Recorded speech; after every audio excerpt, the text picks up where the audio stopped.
Hello ladies and gentlemen, Cell Saga back. We're here with another video, and today we're playing competitive threes in Rocket League. This is old gameplay. This is about, I want to say two weeks old, but I had to find some type of long clip so I could sit here and talk to you guys, tell you guys a little bit about myself and just what brought me to YouTube, or what brought me back to YouTube. I already had a this YouTube account for about 10 years. I just haven't uploaded anything on it, but I think we won this game. I want to say we did in overtime. I can't be too sure, but this is pretty familiar. I think we did win this game in overtime. But just a little bit about me and Rocket League. Started this game 2015, around, that's actually the year it came out, July I want to say. I actually found out about the game in Best Buy. Me and my friend were just window shopping, and we were on our way out, and I seen Rocket League on the PS4 on display. Two controllers. I told my friend, I'm like, you know what, let's just try it out, see how it is.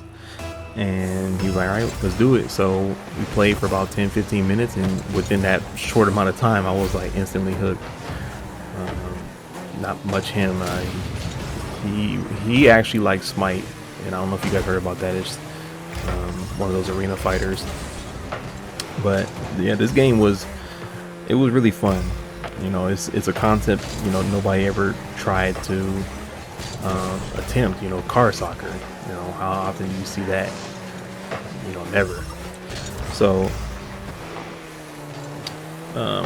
yeah, after playing it, I went home and I bought it on my Xbox, and after that I would spend about 2-3 hours a day on this game. And I'm not, you know, I never had no intention of going pro, but it was just a really fun game. And part of the reason for that was, or actually the main reason for that, was the trading.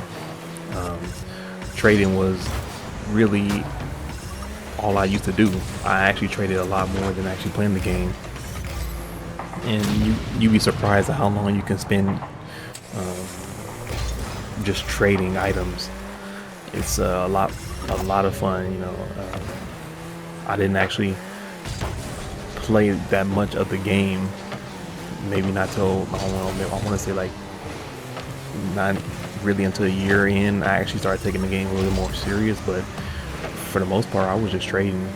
You know, I remember getting my first set of exotic wheels, and I was just so ecstatic about it. And they weren't even painted. That was the funny thing. They were just some exotic loopers. But exotic wheels were, anything exotic is just the go-to item. That and black market decals. You always wanted to try to get a black market decal because those were so sought after.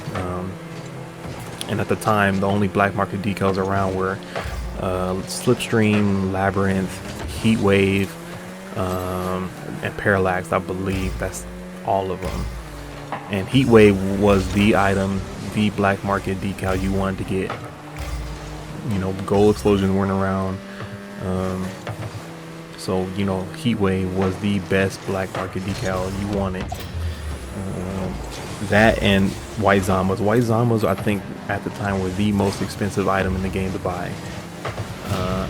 And also the white hat, but the white hat you couldn't just get from a crate or any type of in-game drop. The white hat was only available to players who found an exploit in the game or found something that was game breaking. So, you know, if you found something that was potentially game breaking or something that could ruin the player's experience, you could report it to Psyonix, and they would ask for your account, and they would put a white hat in there. And a white hat is basically, you know, it's just what it is. It's just a white hat, a topper, but it's so rare and exclusive that, you know, if you were to sell a white hat, you could make potentially up to, I think I've seen posts on Reddit that people have sold their white hats for about $6,000, literally you know, down payment on a new car or a used car. But as you can see, I threw up the forfeit sign. Listen, when you're down 46, when you're down 2 goals with 46 seconds left, you know, you sort of lose hope and you want to throw up that forfeit sign as you see another teammate forfeited with me. But our teammate just scored the goal right here. So I was actually sort of hoping that the other teammate didn't forfeit because we're sort of making a little comeback. And these are always fun because I love playing to the last second. I only forfeited there because, you know, the communication wasn't there. Nobody was saying anything. Rotations were off, but somehow I made that goal.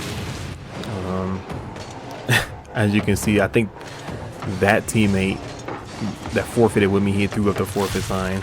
And I'm so glad that the other teammate didn't forfeit because now we're tied up with 26 seconds left.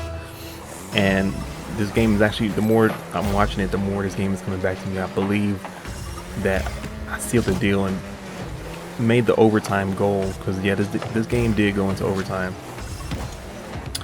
So, yeah, a little bit about myself. I'm 26 years old, or 26, I'm 23 years old,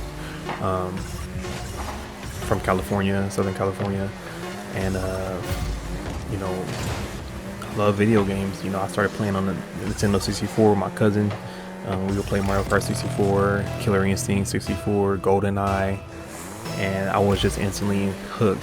You know, that's what started it all. And from there, I went to having a Game Boy Advance SP, which was my absolute favorite handheld.